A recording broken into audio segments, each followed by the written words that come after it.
Hey guys, Danny James here, and in this tutorial I'm going to be showing you how to make buildings and objects bend or stretch inside of After Effects. Let's jump into it. Okay, real quick before we start, I want to show you what I was able to create and what to watch out for if you want to do such an effect. We have this base clip right here. This is what I was able to do with this clip. This looks really realistic. And my point is, you need to have a full view of the building that you want to stretch or the objects that you want to stretch in your scene. So this clip right here is very friendly and it gives us room to work with this. I have this other footage right here. Okay, you can see, let me hide these two layers. The subject is right in front of this building, so we don't really have a full selection of the building to stretch or bend, which makes it really hard. I tried my best before giving up. I masked out this part of the building which is visible. Okay, can you see it? I masked it and put some keyframes. Then I pre-comped that layer, and then I added the Bezier warp effect, which you can see on our effect controls on my left. I also rotated the subject alone and made sure to keep him in front of the screen, but all those efforts didn't really make it work, because you can see it looks really sketchy. It isn't as dynamic as you'd think, but it could apply on a very small scale, but it doesn't look realistic. If you'd compare that to this one looks more realistic and more solid to the ground. We'll do this again from scratch. I'll delete this layer so that you can have something a bit more clear. You want to start with your base clip. Let me hide these other layers on top. We'll start with our base clip, which is right at the bottom. And then we'll need to roto brush the building. Let me display this layer only. Okay, after you've rotated the building, just come and take care of the shifting edge parameters and the feathering so that you have something a bit more clear. And then above all those layers, you need a layer for the subject only. We rotoscoped our subject and made sure that he stays on top of everything within our comp. So once you have everything set up as in my comp, you'll need to duplicate this layer with the building, Control D. So we'll name this building stretching. We are going to make sure the building itself, the one that doesn't stretch, stays beneath, and then the duplicate for it, which we will stretch, stays above it. Now go to your effects and look for a Bezier warp. It should be under distort. Put it on that building stretching layer. I'll also change the label color for this so that you can all follow along. I want us to begin stretching this building, and as you stretch this building, make sure your subject stays above and that the layer is enabled so that you can see everything that's happening. At the beginning of this comp, I will add all keyframes for this. Instantly, once you add all the keyframes, or once you click on this effect, you'll see all these points around. Hit U on this building stretching layer. We have our keyframes. We'll move a few frames to our right. Click on that Bezier warp effect and we can begin manipulating the building. Once you're here, we can just raise this point to stretch the building upwards. If we scroll up, the building stretches upwards. Now you can go a few frames later to your right, about 5-6 frames. Click here reset so that the values come back to the normal value, which was at 0, and everything should look normal. So our animation looks like this. Yeah, it has stretched just once going upwards. Once we've reset it, we can go 6 frames later or 5, stretch it in a different dimension that you want to our right, like that. Okay, so if I stretch to our left, you can see it looks weird. So you want to cover up for such details by making sure that you can see everything beforehand, like that. I will also stretch this upper side, and you can also do the same with here. So from here, it should stretch like that and bend.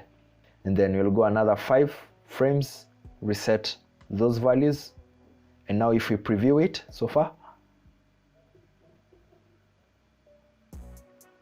yeah, now let me try bending the building. Make sure to click on the Bezier if you can see these points. And then let's try stretching it to our left now. You can even take this point a bit to our left, like that, and you can also take this other point, but we want to make sure that it also looks realistic. So there is no one way of doing this. We are experimenting and moving our object around to see what you're able to make with it. Okay, so let's see the full animation now.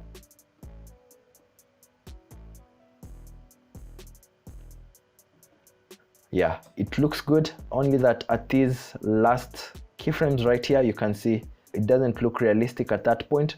So I'll make sure to reset this point and make sure this building looks at least natural.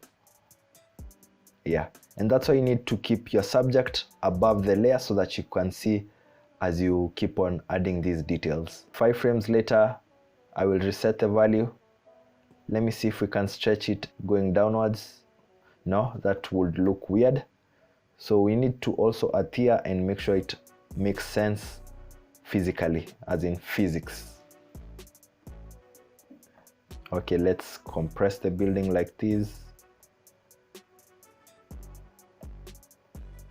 And then right at the end, I will reset all those parameters. If I drop down this menu and we play it from the top, yeah, it's constantly stretching. As you can see right here at the end, I kinda did something sloppy with the building, but I guess we can slide with it. Once you're done with that, go to your effects again, look for a CC radial blur, put it on that stretching building, put it to a fading zoom. Right at the middle of this animation, add this keyframe and set it to around 7. Go at the initial point, you can hit you so that you can see the keyframes that you're adding. At the initial point, reset this value to 0, so it's 0. And then at the end, we'll also make sure it goes to 0. And this keyframe, make sure it's at the central of everything. You can highlight on all the keyframes that you've added and put them to easy ease if you want to. And just like that, we have a really cool animation with bending buildings and objects within the scene. Okay, the zoom is a bit too much. Let's go to that keyframe for the zoom. Okay, it looked weird because we hadn't changed the type of zoom from the CC radial blur, put it to fading zoom, and now it should look quite normal. Okay, that's simply the basic process of it. I want to add something else to this tutorial that I wasn't even thinking of. I will quickly rotoscope this pole right here, and hopefully we can also stretch it in the same way.